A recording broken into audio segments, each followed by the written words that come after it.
आपण सुरक्षेचा कायदा आणत असताना नुसता कायदा आणून चालत नाही, तर त्यावेळेस आपण निर्भीडपणे, बिनधास्तपणे, रोखठोकपणे, डंके की चोट पे आपण आपल्या भूमिकेसाठी आणि आपल्यावर झालेल्या अन्यायासाठी, आपण इतरांच्या अन्यायासाठी वाचा फोडतो, तसं किमान गुन्हा दाखल होईपर्यंत पाठपुरावा केला पाहिजे आणि त्या पाठपुराव्यासाठी आम्ही परत त्यांच्या सोबत राहू।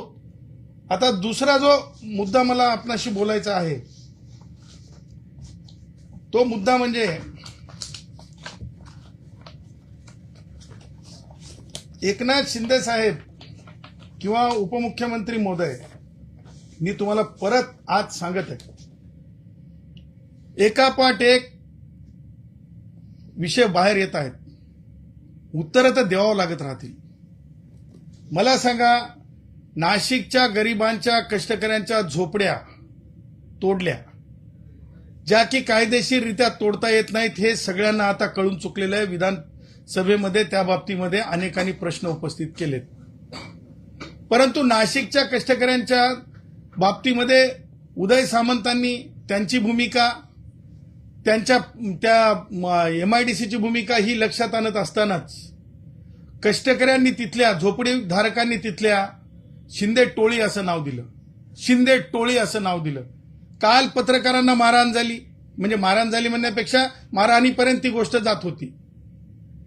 त्यावेळेस अर्वच्च शिवीगाळ, जीवे मारण्याच्या धमकीपर्यंतच्या गोष्टी, अर्वच्च म्हणजे अति अर्वच्च, ते म्हणजे ते मला वाटतं की ते म्हणजे तशी ऍक्शन सुद्धा करू नये। आणि कालही टोळीसारखंच पक्षीय वर्तन आहे का? शिंदे टोळी, शिंदे टोळी, शिंदे टोळी।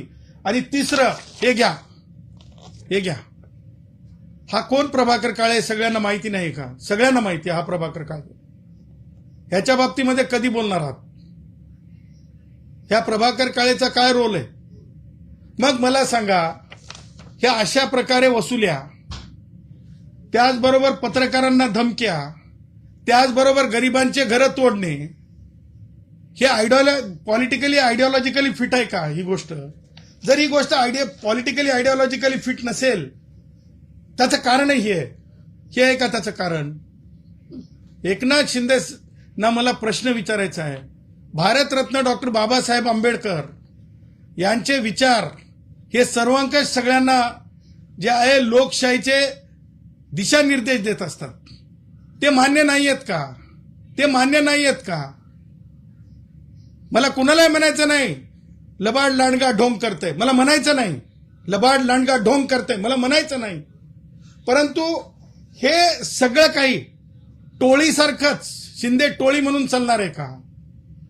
आणि त्यामुळं अशी वेळ येऊ नये की सामान्य कष्टकरी, पत्रकार, सामान्य त्याचबरोबर सामान्य नागरिक मिळून शिंदे सेनेचं नामकरण करण्यापर्यंत लोक जर सामान्य कष्टकरी जात असतील टोळी म्हणेपर्यंत, शिंदे टोळी, पक्ष नाही टोळी, तर तशा प्रकारचं म्हणजे नामकरणाची, अधिकृत नामकरण तुमच्यावर करण्याची वेळ येऊ नये याची सुद्धा काळजी घेतली पाहिजे एकनाथरावजी शिंदेंनी, असं माझं दुसरं मत आहे। आता मला आजच्या पत्रकार परिषदेच्या माध्यमातून एक महत्वाची गोष्ट आपल्या समोर आणायची आहे, ती म्हणजे काय झालंय की पत्रकारांना बोलवणे आणि पत्रकारांना त्रास देणे आणि पत्रकारांसमोर प्रसिद्धीचा हवास ठेवून बोलणे आणि त्यातून आपला स्वतःचा जिवंतपणा दाखवणे, असं काही लोकांना जे आहे म्हणजे ते अंगवळणी पडले। आणि त्यामुळं एक घटना जी आज पाहायला मिळाली, आज सकाळी एक पत्रकार परिषद झाली, त्या पत्रकार परिषद स्वतःला त्या सामाजिक कार्यकर्त्या म्हणून त्यांनी घोषित केलेलं आहे, ते आहेत अंजली दमानिया। अंजली दमानियाजींनी जी पत्रकार परिषद घेतली, त्यांनी, मला माहिती नाही त्यांचं ब्रीफिंग कुणी केलं, परंतु जर त्यांचं ब्रीफिंग